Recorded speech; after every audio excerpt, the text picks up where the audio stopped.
अस्सलामुअलैकुम, मैं हूं फ़रहान अली और आप देख रहे हैं fully 5 world YouTube channel. Welcome to my video. तो फ्रेंड्स, आज की वीडियो का जो टॉपिक है वो तो आपने थंबनेल पर देख ही लिया है। तो फ्रेंड्स, आज हम इस वीडियो में आपको ये बताने जा रहे हैं कि हमारे तोशिबा कंपनी का जो एयर कंडीशनर है, इसके इंडोर की डिस्प्ले पर बहुत ज़्यादा देखा जाने वाला कॉमन एरर कोड्स P01 जो एरर कोड है, ये हमारे तोशिबा कंपनी के एयर कंडीशनर के इंडोर की डिस्प्ले पर किन पार्ट्स के मिस या ख़राब होने की सूरत में शो होता है। तो फ्रेंड्स, आज की ये वीडियो जो है ये इंतहाई मालूमाती वीडियो है और शॉर्ट सी छोटी सी वीडियो है। तो फ्रेंड्स, वीडियो को एंड तक वॉच कर लेना। इससे फ़ायदा ये होगा कि आपको इसकी स्टेप बाय स्टेप देखने से आपको समझ जो है ये अच्छे तरीके से आ जाएगी।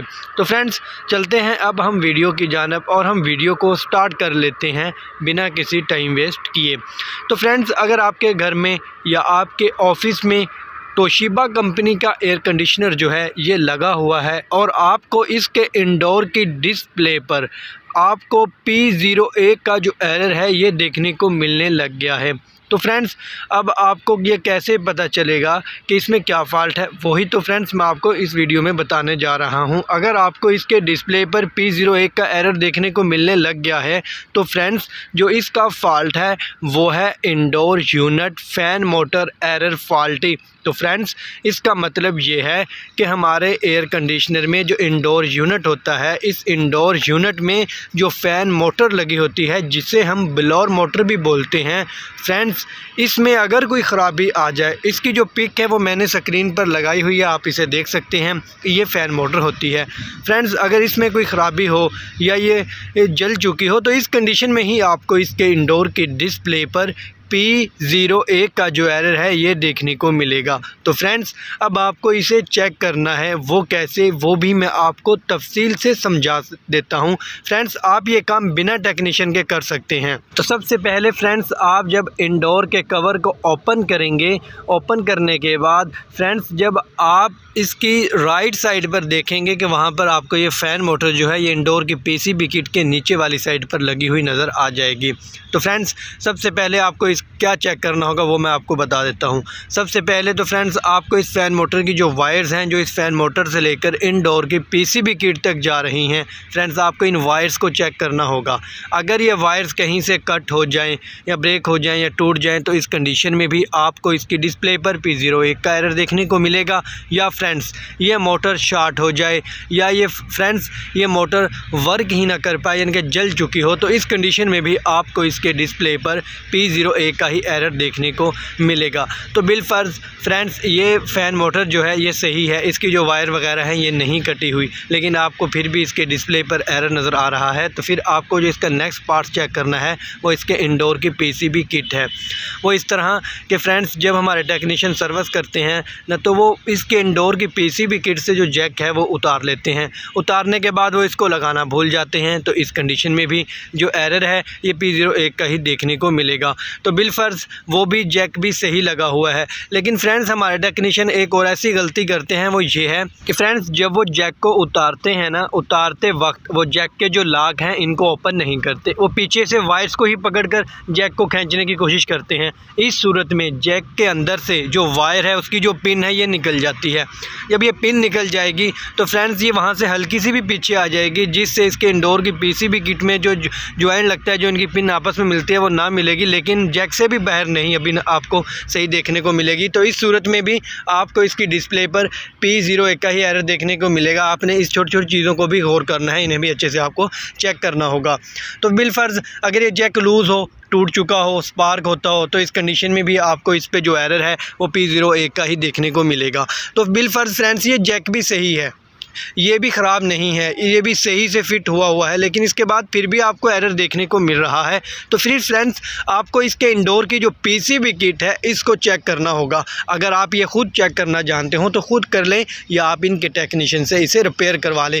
फिर इसकी PCB किट में अक्सर ये फ़ॉल्ट हो सकता है फ्रेंड्स, जहाँ पर हम जैक को लगाते हैं, जो पिन्स जिसके अंदर जैक लगता है जो PCB किट में लगी हुई होती हैं, फ्रेंड्स अगर वो पिन्स PCB किट से यानी कि स्पार्क होती हो, लूजिंग हो, या वो वहाँ से टूट चुकी हों, या उनकी पीसीबी किट से जो बैक साइड पे जो शोल्डर के साथ जो जॉइंट लगा होता है फ्रेंड्स, अगर वहाँ से वो शोल्डर ही उतर जाए तो इस कंडीशन में भी आपको इसकी डिस्प्ले पर P01 का ही एरर देखने को मिलेगा। फ्रेंड्स, आपको इन तमाम चीज़ों को अच्छे से चेक करना होगा।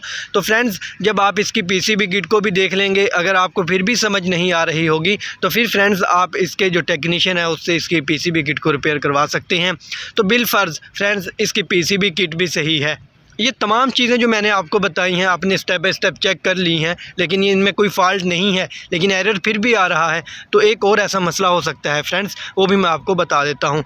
फ्रेंड्स, जो ब्लोअर होता है, जो फ़ैन मोटर के आगे लगा होता है, जो हवा को बाहर की तरफ फेंकता है, फ्रेंड्स आपको इसे चेक करना होगा। अगर ये ब्लोअर टूट चुका हो, अगर ये ब्लोअर में मिट्टी जो है वो बहुत ज़्यादा आ चुकी हो, डस्ट बहुत ज़्यादा हो, जिसकी वजह से ये काफ़ी वज़नी हो चुका हो, इसे चलने में, इसे वर्क करने में काफ़ी मुश्किल का सामना करना पड़ रहा हो, इसकी मुश्किल की वजह से, उसमें डस्ट और मिट्टी की वजह से, यानी कि जो फ़ैन मोटर है इसके ऊपर जब ज़ोर पड़ेगा, इसके ऊपर जब लोड आएगा तो फ्रेंड्स वो हीटअप होकर बंद हो जाएगी। तो इस कंडीशन में भी आपको इसकी डिस्प्ले पर P01 का ही जो एरर है ये देखने को मिलेगा। तो फ्रेंड्स, अब आपको इसकी ब्लोअर को भी चेक करना है। अगर उसमें डस्ट मिट्टी बहुत ज़्यादा है तो आपको उसे अच्छे से वॉश करना होगा। अगर जो ब्लोअर होता है, इसकी जो फिंसें होती हैं ना, जो ब्लोअर की, जो हवा को बाहर की तरफ फेंकती हैं, जो पंखे की तरह बनी होती हैं, पंखे के परों की तरह फ्रेंड्स, वो भी टूट चुकी हो ना, जिससे ब्लोअर में काफ़ी मुश्किल पेश आ रही हो तो हवा फेंकने में, इस कंडीशन में भी आपको इसकी डिस्प्ले पर P01 का एरर जो है ये देखने को मिलेगा। तो फ्रेंड्स, जो चीज़ें मैंने आपको बताई हैं, आपको इन तमाम चीज़ों को स्टेप बाय स्टेप चेक करना होगा। आपको इसमें जो भी फॉल्ट आपको ट्रेस हो, जो भी मिले, आपको उसे रिपेयर करना होगा। और इस तरह जब आप उसे रिपेयर कर लेंगे और दोबारा से अपने एयर कंडीशनर को ऑन करेंगे तो फ्रेंड्स यकीनन से आपको उसके इंडोर की डिस्प्ले पर जो कुछ देर पहले आपने एरर देखा होगा P01 का, ये वहाँ से रिमूव हो चुका होगा, क्योंकि जो इसमें फॉल्ट था वो तो हमने ट्रेस कर लिया और हमने उसे रिपेयर कर लिया। तो इस तरह जब आप अपने एयर कंडीशनर को फिर से ऑन करेंगे तो फ्रेंड्स यकीनन से हमारा जो एयर कंडीशनर है ये वापस अपने सही मूड में आ जाएगा और ये अच्छे से कूलिंग करना शुरू कर देगा। तो फ्रेंड्स, बस यही था मेरा आज की वीडियो का टॉपिक जो मैंने आपके साथ शेयर किया। फ्रेंड्स, वीडियो अच्छी लगे प्लीज़ इसे लाइक करें, चैनल पर न्यू हैं इसे सब्सक्राइब कर लें और साथ घंटी के बटन को भी प्रेस कर दें ताकि मेरी हर आने वाली वीडियो का नोटिफिकेशन जो है वो सबसे पहले आपको मिल सके। तो फ्रेंड्स, चलते हैं, मिलते हैं एक नई वीडियो में नई मालूमात के साथ। तब तक अपना ख्याल रखिएगा। अल्लाह हाफिज़।